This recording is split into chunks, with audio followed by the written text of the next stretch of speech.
How will the Baltimore Ravens be able to pull out a win against the Philadelphia Eagles at home on Sunday? We discuss next in Keys to Victory. Hey, what's going on, guys? Welcome back to the GM. It is your guy, Bulan J. Up next, Ravens versus Eagles, Keys to Victory. Let's talk. Well, I hope you guys all enjoyed all the good food I know you prepared and or helped prepare on yesterday. And hopefully you enjoyed your family, your friends, and football. So let's get into the conversation about the Philadelphia Eagles and the Baltimore Ravens.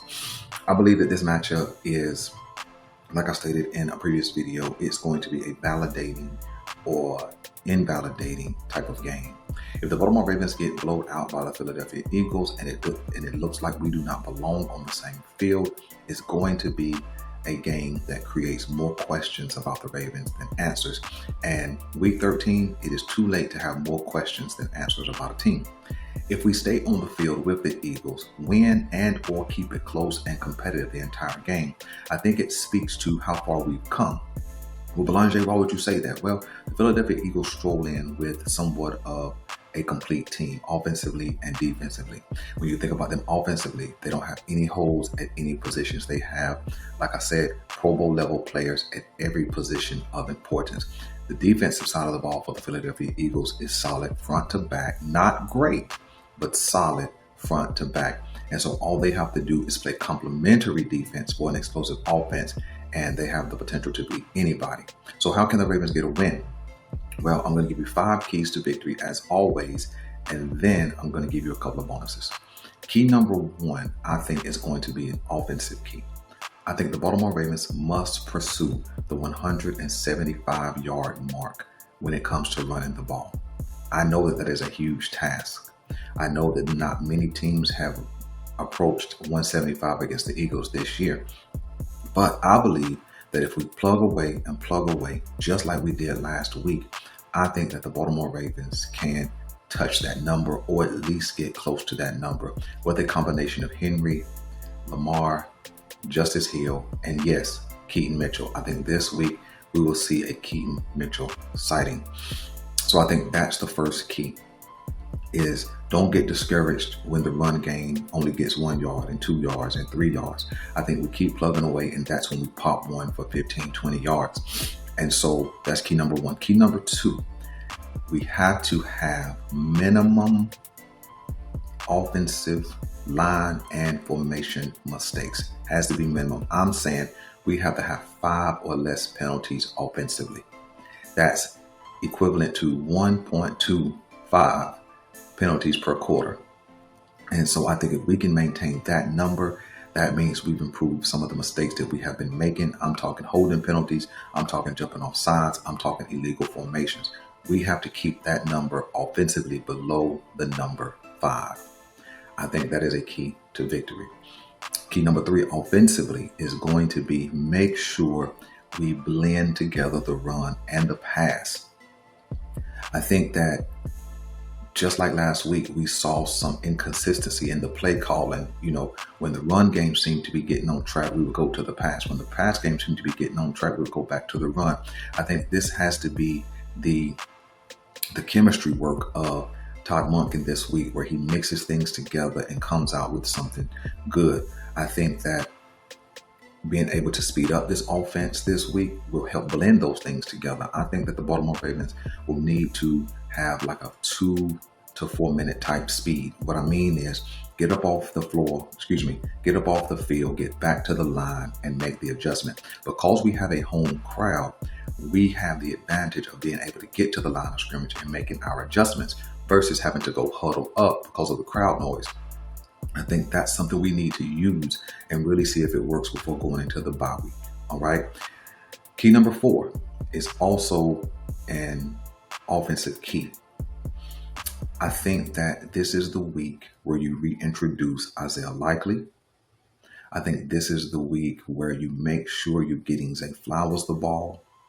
I think also this is the week where you sprinkle in Deontay Johnson for 3 to 4 targets if he can stay on his feet. I think that's going to be important.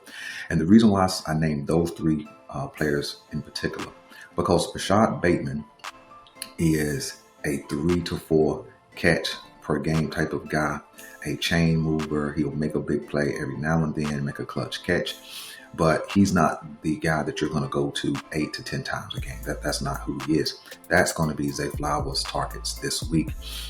I think that because the Philadelphia Eagles depend on a rookie and Cooper DeJean to play a lot. I'm not sure which position he plays. I'm not sure if he plays outside or in the nickel, but I think he plays both. As I'm thinking about it, I think that it's a game where you have to target him. He is a good player, but not an elite player, and he could be prone to making rookie mistakes. And so I think that getting Zay involved 8 to 10 targets is going to be a necessity. Zay really needs to eclipse that 100-yard mark this week.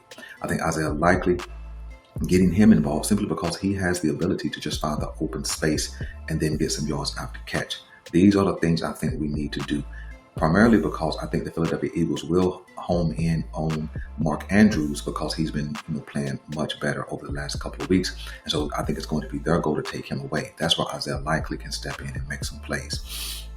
And then Deontay Johnson, he just hasn't gotten his groove yet in Baltimore. I think he will find a groove. I think he will.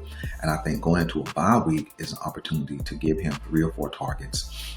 Even if it's just 1 per quarter, I think that if he can make a clutch catch, move the chains, get some yards after catch, I think that it's a prime opportunity for him to go into the bye week with some confidence and build upon that. So those are the 3 guys I think that we need to make sure we can try and get involved this week, on top of all the other core guys.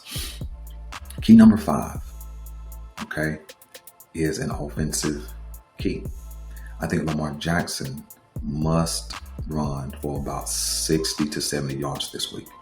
Whether that's a called run, which I don't particularly want to lean into, or if it's a scramble, I think he must hit that 60 to 70 yard mark this week, because I don't think Derrick Henry gets off early. I think he's going to more or less get off in the late second, third, and fourth quarters. And so I think that Lamar Jackson being able to scramble and make some plays with his legs, I think is going to be instrumental. I know some of you guys may be like, duh, but I'm saying specifically that 60 to 70 yard mark, because like I said, I think we have to hit that 175. Let's get into some bonuses. When we lean into the bonuses, I think that it goes to the defense. I don't know how we're going to perform defensively, right? But I think that one key defensively is we must turn them over at least twice. I think that turning them over at least twice, number one, gives our offense another crack at scoring, but number 2, it eliminates that opportunity for the Eagles to score. So I think that must happen. I think the bonus number 2 is also a defensive key. I think that we must be willing to double A.J. Brown and see who else can beat us. Do they have other good players? Yes. Devontae Smith, Dallas Goedert, Saquon Barkley, they all can do it.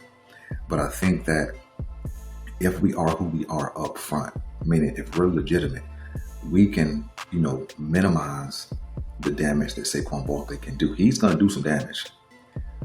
In fact, I think he has probably 150 to 200 yards total offense from scrimmage. But minimizing that, how that's spread out, is going to be super important. You would rather them check it down to a Saquon Barkley instead of going 70 yards to A.J. Brown, right? Because if you can get in front of Saquon Barkley, then you can have some hope of bringing him to the ground. But that 70-yard pass, that 50-yard pass of going deep, those are quick strike scores, which puts a lot of fear and pressure on the defense, all right? The last bonus, don't get out-coached. I think that John Harbaugh coached his best game over the last couple of years, in fact, but specifically this season, last week, especially when it comes to making decisions in a game. Okay. Now, I don't think this is the week we're going to go for a first down on 4-on-1 on our side of the field. I don't think that happens this week. But last week showed me a little something about John Harbaugh as far as taking a risk and having a feel for what's going on in the moment. And so this is the game we can't get out coached. This is the game we cannot get out schemed because of the high potency of their offense. The first 5 keys were all offensive keys because I think that's going to be the real way we win this game, by keeping their offense off the field. If I had to give you another bonus, it would be sustained long drives, 9, 10 play drives, 4 to 6 minutes per drive, 7 minutes per drive keeps them off the field, chews up the clock, and minimizes their opportunities at the end zone. So listen, those are my keys to victory, man.